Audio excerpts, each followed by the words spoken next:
I think the thing we're learning the most about digital is that it in itself is not the strategy.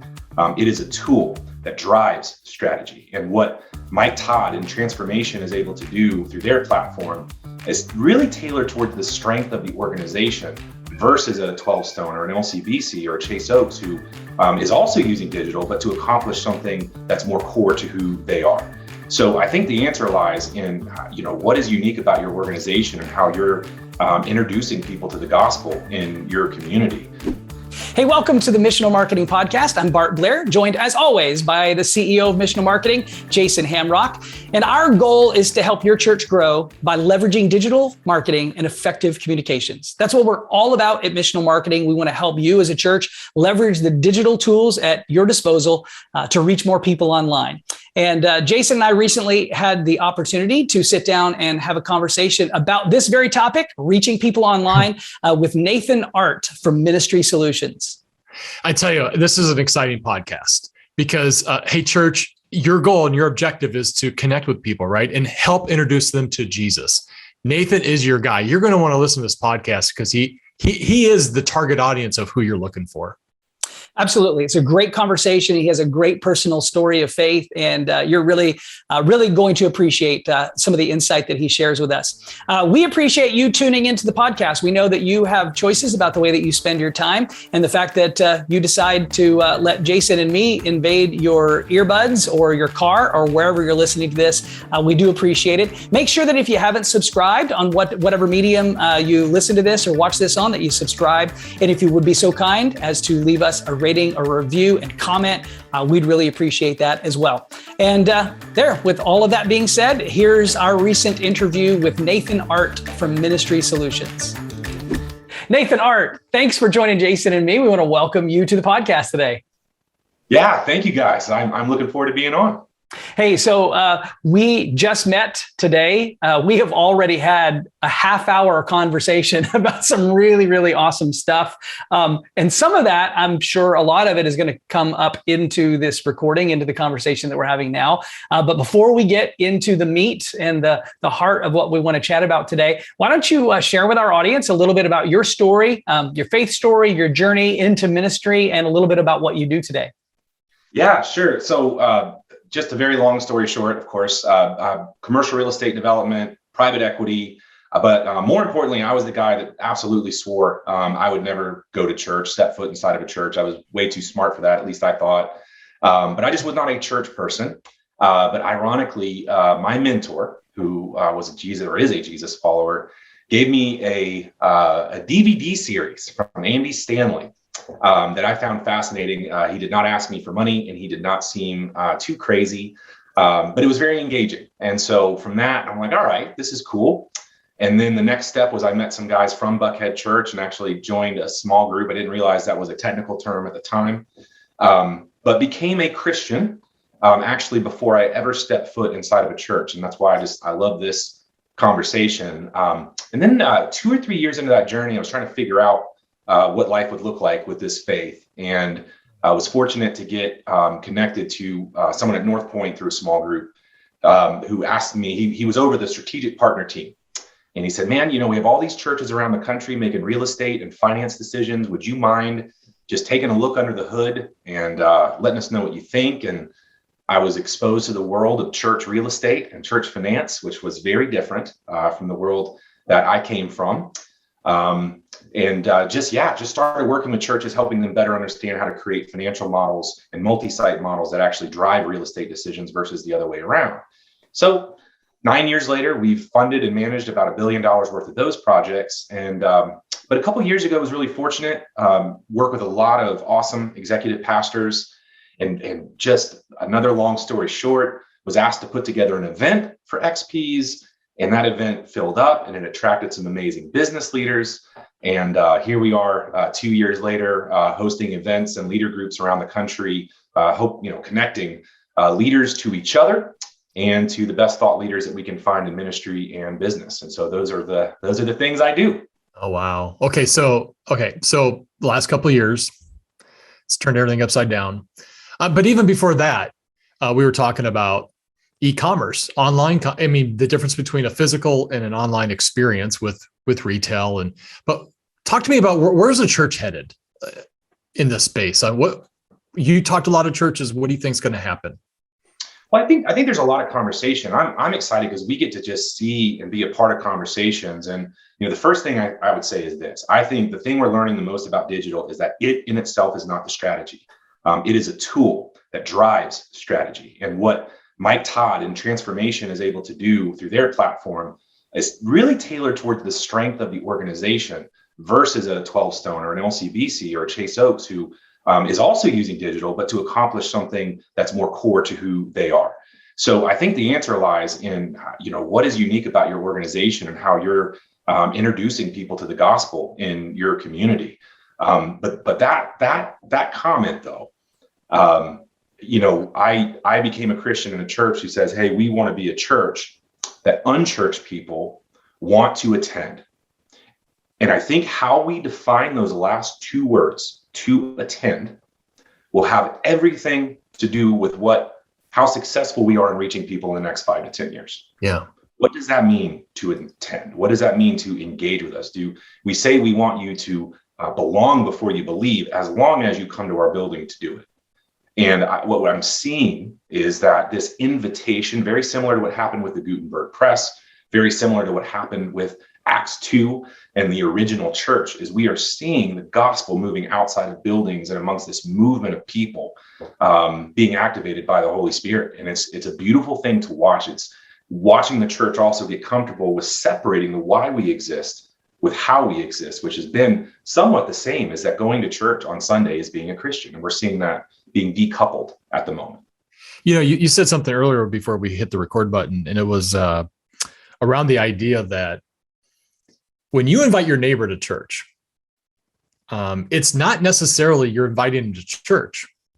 You've listened to what's going on, and you can invite them to something that's relevant to what they're looking for and making those connections. And, what we do at Missional Marketing a lot is trying to make that match. If you're searching for something in Google specific, we want to give you something specific that answers that question, right?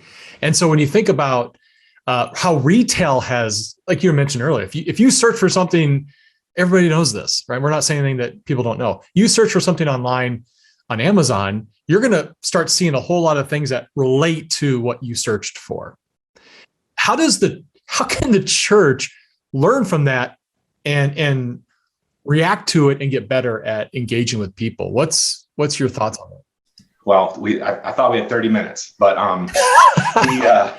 here's the thing I would ask for you. The tension that I would encourage you to struggle with is the difference between relevance and convenience. Convenience is taking something and making it more accessible. Relevance is creating an experience that someone is able to get what they're looking for at the time they need it most. Yeah. That's the difference between convenience and relevance. And that is what Target and Home Depot and other retailers, who, by the way, went through the same shift that we are going through now. Why are our stores empty? What are we going to do about it? Where are our customers? And those retailers, I mentioned to you, 6 years ago, Target was classified as a distressed stock. They were looking at the threat of closing hundreds of stores across the country. Yet 6 years later, they're the 5th largest retailer in the United States, and they're opening 500 stores, right? And the difference was we could use the digital platform to create convenience, but that doesn't make us relevant. So how do we create relevance? And to that point, the invitation is when we had a chance to interview the CEO of Home Depot on this, and he made this comparison. When we first started out, our version of digital was to take the Sunday morning circular and to put it online, right? So think about the circular, if you remember those. Yep. The company tries to figure out what it is you might be looking for. So I'm going to show you, here's our refrigerators, here's our sod, here's our tools. And you open that and you go, dang it, I was looking for chainsaws, right? So that's not a digital experience. That's taking a physical experience and putting it online. And that is what the reaction has mostly been for the church. But a digital experience is different. A digital experience is based in relevance, and it's helping you as the customer find what you're looking for when you need it most. And so if I'm inviting my neighbor, so this is a true story. I live in a very post-church area of Atlanta, and there is a lesbian couple across the street. There's a dude down the street I've had a lot of conversations with about mental health and anxiety. There's an atheist, a guy that loves to have conversations about this stuff. And I'm constantly in dialogue. And let me tell you why I would never invite any of those people to a church building, is because if I did all at once, what are the actual chances that the content that we deliver to them that day, or the experience that we deliver to them that day, has any relevance to anything that they care about? It's no different than the online circular, right? So instead, I'm not inviting them into a church building. I'm saying, hey, I really enjoyed the conversation I had with you. And hey, here's a series from Andy Stanley on tough questions around faith, or here's a conversation that Mike Todd just had with Natalie about how he and his wife are having to deal with quarantine and being locked in a house together with all their kids, and how difficult that must be for you, guy who's dealing with anxiety, right? But it's about delivering something that's relevant to them, not hoping that the experience will overshadow the lack of relevance. Wow. Well, data doesn't, I always point to data. Every time we get on a call with one of our churches that we get to partner with, the data doesn't lie. And you sit there and you talk about all this traffic that got to their website, only to find their bounce rate really high and engagement really low. And they're going, why is that, Jason? Well, it's relevant. It's what they're looking for, what they Googled, and they landed on your website because you're advertising on it. But you're pointing them to your homepage instead of pointing them to a page that actually connects the dots for them. It gives them content for them to absorb and learn from. And now you're building some relationships. That is what the model at Target and Home Depot are doing, right? It's a product in a sense. It's just a different kind of product. Well, and we call this the death of the funnel. Okay. So here's another big thought. Why is attendance so important to us? In my opinion, it's because for years and years and years, attendance has been a predictive analytic. If you tell a lead pastor how many people in the room, we can figure out giving, serving, and groups. We can figure out our assimilation process because attendance drives engagement. We're finding ourselves in a different model now where engagement is actually driving attendance, and attendance has become the lagging indicator, not the leading indicator. And that is very big thought for us to begin to process, because everything's based on attendance for that very reason. And one of the big thoughts, big thoughts, and Target very openly talked about this, and it's something I hope the listeners can struggle through and this tension. They said, in order for us to be relevant to our customers, we have to stop caring when and where they purchase. Meaning, the goal is not to introduce you to a digital experience to get you to click on this button, to get you to come over here, to ultimately get you into a building. And stay with me on this, because the second part of this is insane. The goal is just to maintain relevance with you and provide options to you that no matter where you are and what you're doing and how you're experiencing it, that we are a trusted brand that can deliver that to you, whether that's through shipped, whether that's overnight delivery, or whether that's a convenient shopping experience in the store. It's about relevance. But in order to do that, in order to truly do that, we internally have to stop caring about when and where our customers purchase. What is interesting about that comment, it's like, wow, does that mean that we're just going to be a digital church and we're going to sell all of our buildings and we're all going to move away and just go to house church? No. Actually, the data suggests the opposite happens. There are 4 out of the top 10 online retailers in the United States. There are 4 that also have a physical presence. So Target was mentioned, Home Depot was mentioned, Walmart, who's been a huge shift to this model, and ironically Macy's, which is so weird. But what's really interesting with those 4 is that all 4 of them are in the top 10 online retailers in the country, but not one of them, not a single one of them, sees more than 10% of their revenue online. And what happens is, when you think of an integrated experience versus a hybrid or campus model, when you really think that digital is not just a second expression or a separate expression, then it's an integrated part of our organizational strategy. What you'll find is as people develop brand trust with you through the digital platform, they immediately desire a tactile experience. In every one of those cases, the journey started digitally and ended it being an in-person customer. And I'm actually one of those people. Ironically, with Target, like I was never a big Target shopper. I never understood paying more for a red cart, And, but I get it now. I have 2 kids, so I get it. And that's the thing that we have to grapple with, is we have to be okay with people not ultimately ending up where we want them to end up, and asking more questions about where they want to end up. Yeah, I can imagine that would be pretty scary for lead pastors and XPs who, they just don't, that's just the model. The model has changed. Now, I think it's changed not just because of COVID. That was a massive thrust to push us in this direction, but it's just been like this over the last 10 years with this digital shift, right? Yeah. Well, Jason, let me ask you this. Do you feel like COVID changed anything or accelerated a change? It's accelerated it. That's all. In my opinion, that's all it did. Yeah, I agree with you. 100%. This was already happening. It just happened a lot faster. Uncomfortably faster. And maybe that was God's plan all along. Maybe it was. Hi, Bart Blair here. I'm the producer of Missional Marketing's Church Growth Interviews podcast. On behalf of our entire team, we really appreciate you tuning in. Let me ask you a question. If you're a church leader or a church communications professional, do you know how Google sees your church website? In other words, if people in your community were to Google churches near me, or best church in my city, or good church nearby, do you know where your church website would show up in those search results? At the top maybe, or somewhere in the middle, or somewhere on page 4?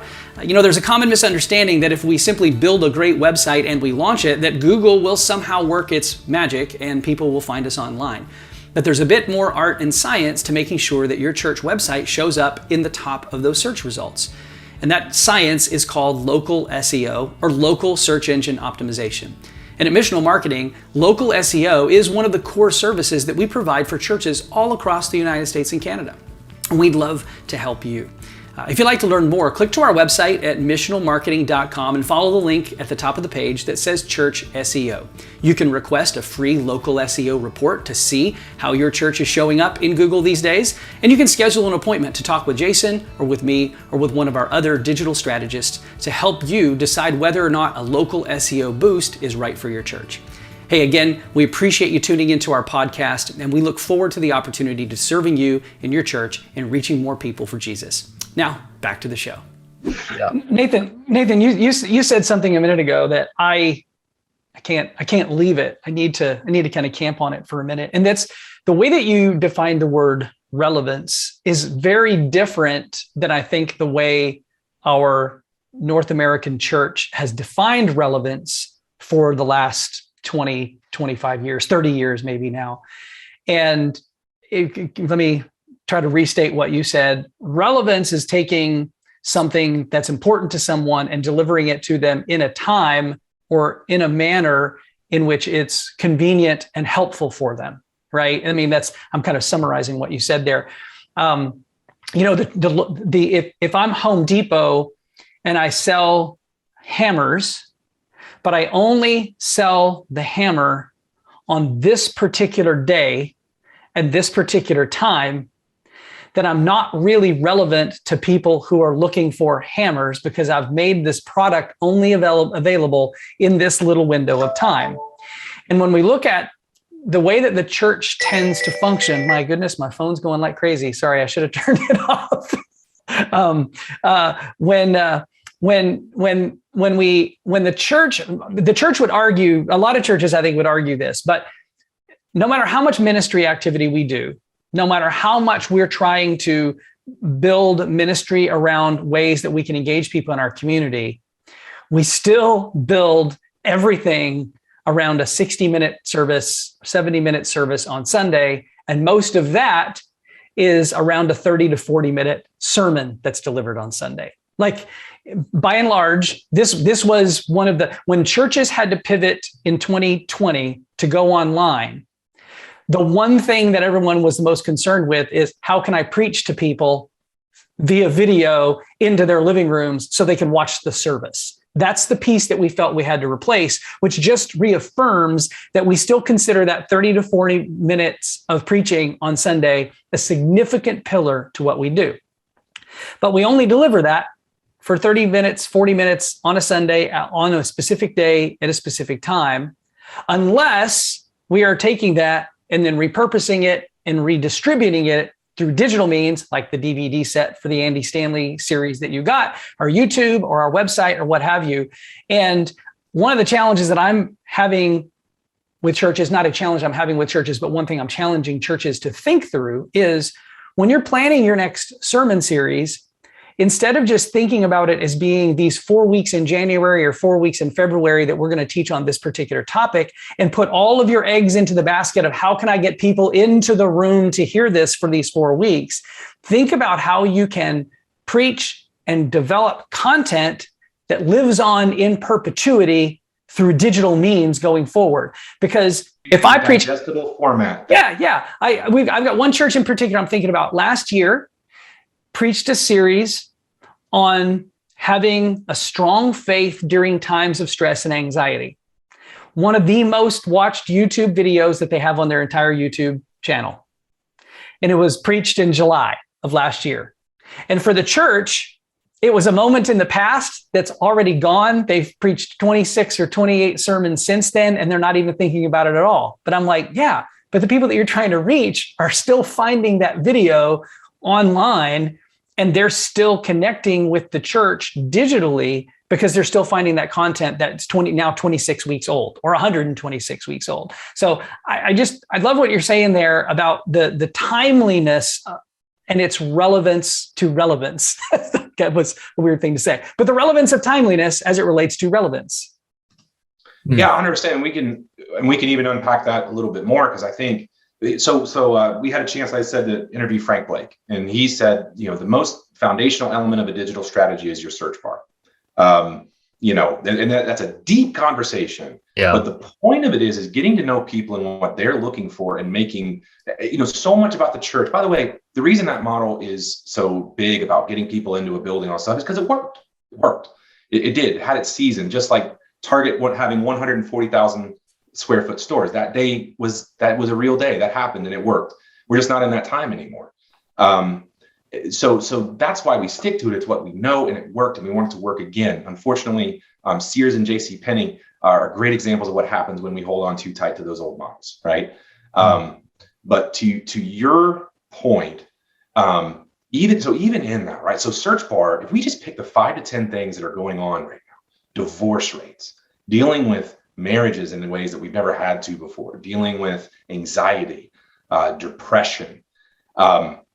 If we were to put things in place that helped inform us what people were looking for when they came to us, right? It would help develop content, not only just to send out, but also create next steps. So you just mentioned a YouTube video or click through to the home page. If we have that many people watching this video, what are we doing with that? How are we creating next steps for them? How are we leading them into community, right? If we have that many people watching the video, what's the invitation? If the invitation is, well, you can come to our building at 9 a.m. on Sunday. Okay, how does that help me if I'm an hour away and I don't know you, right? There's so many things that we could be doing with the information that you just mentioned, and learning about our customers and taking that learning to provide offerings that engage people. And here's the crazy thing. So many people are threatened by the digital platform because of the fear of what it will do to in-person attendance. And again, the reality is that all of the data suggests the exact opposite. The more you focus on digital engagement and creating great digital experiences, the more people want to experience you in person. So you have the years of lead and XPs, right? So you're saying this to them. Are they freaking out, or are they responding? If so, what churches are responding well to that message? Oh, man, honestly, I've been, there's a lot of lead pastors retiring right now, and that's not a knock on them. I've said to a lot of people, I couldn't imagine being a lead pastor the last 2 years and what they've had to deal with, and beyond the model changing and beyond COVID. I mean, it's just been a tough time. No, there's a lot of receptivity. I think it's scary for everybody. The thing I'm encouraging all lead and executive pastors is that, God's promise, we have certainty in his promise. Yeah. He just never gave us certainty in his process. Right. And we're in the middle of this very disruptive process. And I think he's bringing us back closer to him, back to the roots of evangelism.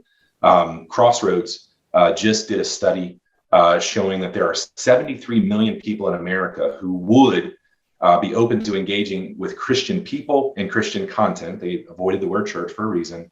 But with 73 million people who would do both of those things, but not be willing to go to a church building. And there's a big blue ocean out there. And I think that there are guys who are looking at that going, man, I don't know. I don't have the answers. I don't know how I'm going to do that. But boy, I want to be a part of what God's doing in his church right now. Let's figure it out. And then there's the, hey, let's wait till things get back to normal. And, unfortunately, that normal does not exist anymore. We're no longer in COVID season. This is our new reality. This is where we live. This is our world. And we've got to adjust to it, right? Yeah. And I feel like so there's thousands and thousands and thousands of churches in America, right? Most of them are really small. We have a partnership with our friends of the 95 network. They minister to the 95% of churches that are like itty bitty. Then you got all these, you got bigger churches. And yet we all are on the same team. We're all trying to lead people to Jesus.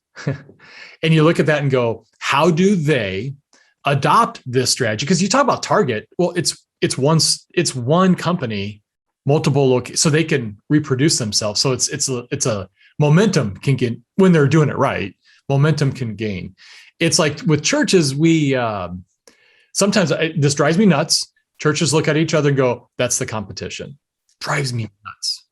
And they have to stop thinking that way and start collectively coming together and figuring out how are we going to bring this country, this world to Jesus, right? I have a big comment on that because we are called to collaboration, not to competition. And I'll tell you that somebody asked me recently, what was the biggest lesson you learned from Frank Blake? It was this, because this drives him nuts. And now keep in mind, this is the guy who's the CEO and chairman of Home Depot, chairman of Procter & Gamble, and chairman of Macy's, amongst other things. He's a slightly brilliant man. Okay. Just a little bit. And, but the thing he said, he goes, Nathan, you would not believe me if I told you who was in my living room during my Home Depot days. And he said, the problem wasn't Lowe's. The problem was that the home improvement sector represented such a small portion of American consumers. And the goal was not to take more business away from Lowe's. In fact, we want them to be successful because we want to compete over more customers. And so the goal was to get the industry to grow. And I could not do that alone as Home Depot. I had to work with my competitors to make that happen. And I'll never forget that lesson as long as I live, because we look at America and we look at the depleting population of Christians and our lack of influence, and we've become so much more known for what we're against than what we're for. And this idea of competing in a losing game is just stupid. We've got to pull together. We've got to collaborate. We are on the same team. And if we work together, we'll actually see God move in this country in ways that will, I believe this in all my heart. I've been saying this for 2 years. I believe that this is the greatest evangelistic opportunity that we will see in our lifetime. You have an increasing level of hopelessness with a changing model that delivers the greatest message of hope in the history of the world. And if we look at that opportunity together, it's scary to think of what we could do.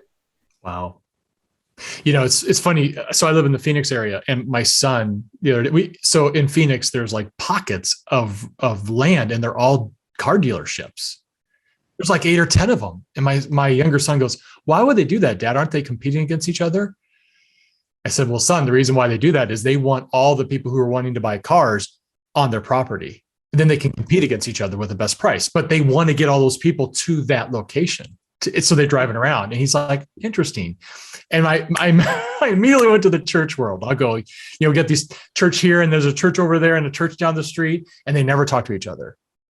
What a shame, in a sense, right? Because it's like we could be partnering together, just like take a lesson from what's going on. And what you just said there about that experience with Home Depot and Lowe's. Yes, you want more people in that space because now they're thinking about you. 100%. Amazing. 100%.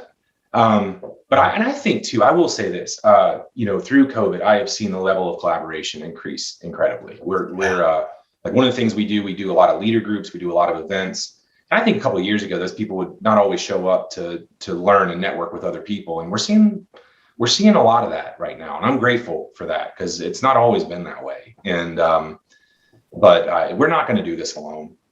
Each individual church is not going to find the answer. We are called to the Big C Church. There's one name, not a pastor's name. There's one name that's worth being famous and can carry the burden of that, and his name is Jesus.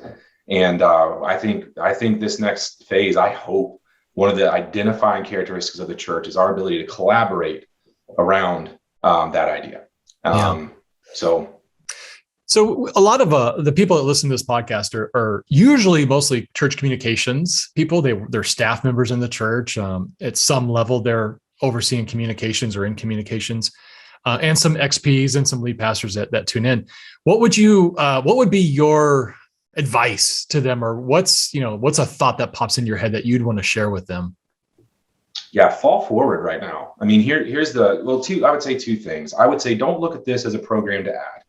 I think this is a great time to sit back and be like, Lord, hey, there's a really cool story that's been significant for me about Joshua when he was called into leadership. And everyone remembers the bumper sticker verse of be strong and courageous. But in that same passage, God tells him to be obedient. And what's ironic is his first challenge of courage is actually obedience.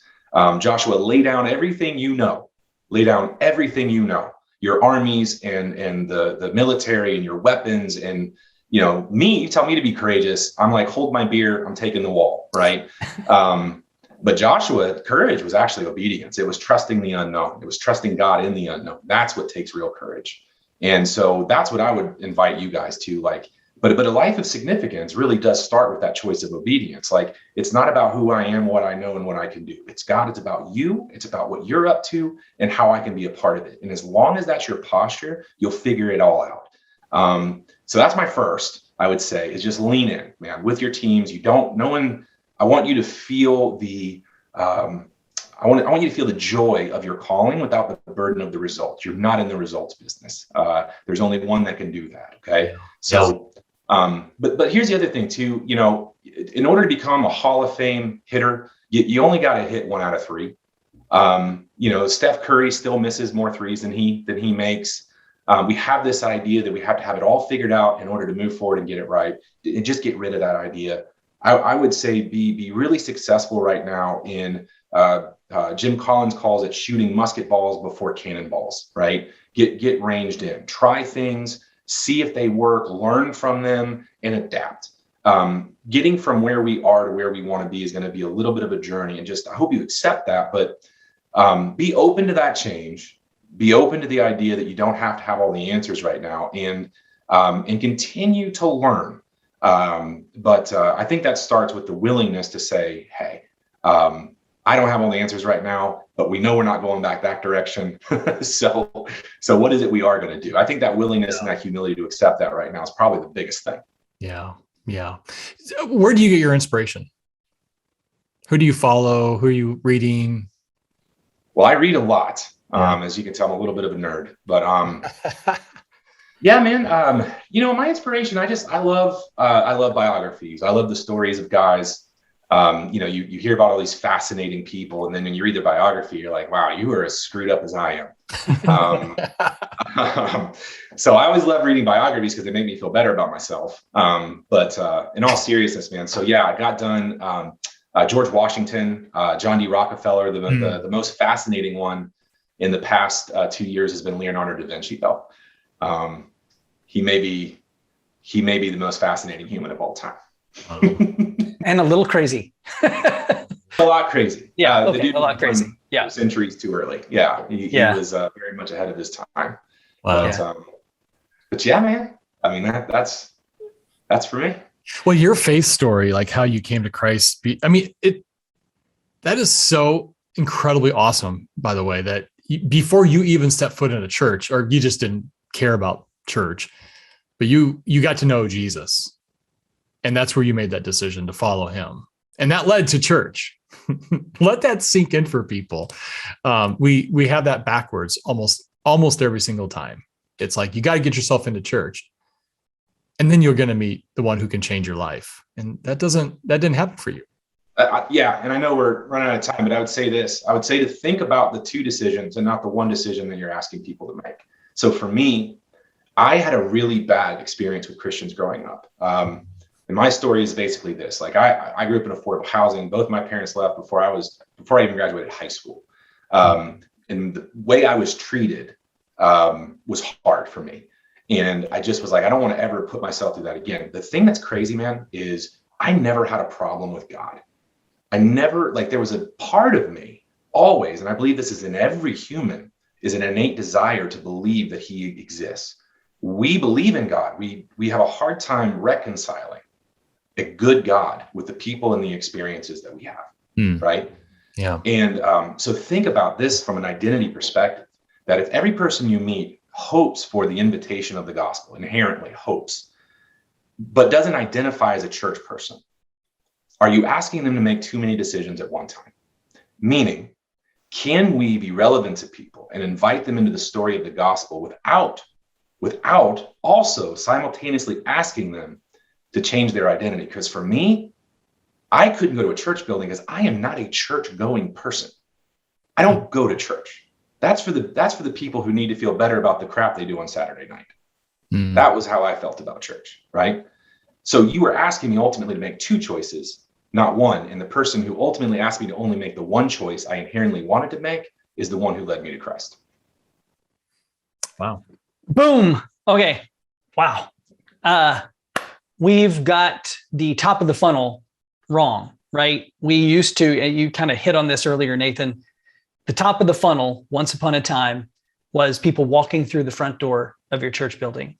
Today, the top of the funnel is multiple steps removed. And it could be as simple as the search results of a Google search or a YouTube video or a social media post, or a friend in your neighborhood or a colleague at work or a relative who's connected to Jesus in some way. But the top of the funnel is no longer people walking through the front door. And I use the word funnel. It's a business term that a lot of businesses would use in terms of their sales cycle, the buyer's journey. Our faith journey starts somewhere. And in your case, and a lot of other people's cases, it starts far, far away from the front door of a church building. And that's okay. In fact, people were coming to faith in Jesus for a really, really long time before there were front doors of church buildings. And we forget that. We forget that sometimes.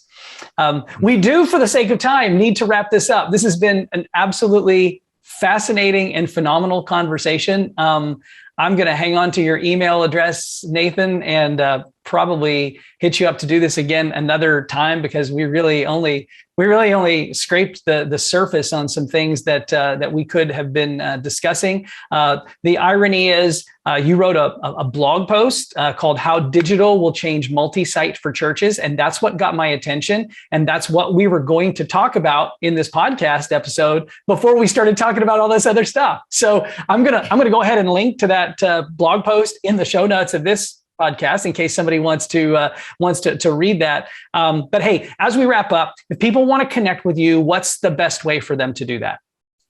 Yeah, so the company that really focuses, we have two companies. It's ministry-solutions.com, and then our leadership development, leader groups, events, a lot of content around this subject. That is el.solutions. That's Executive Leadership Solutions, el.solutions. And it's Nathan at both of those URLs, if you will, to contact me. Nathan, thanks so much for taking time out of your day to hang out with Jason and me. This has really been an awesome conversation, and confident that our friends, our listeners and viewers will be really blessed by it. Thanks. Awesome, man. All right. Thank you, guys.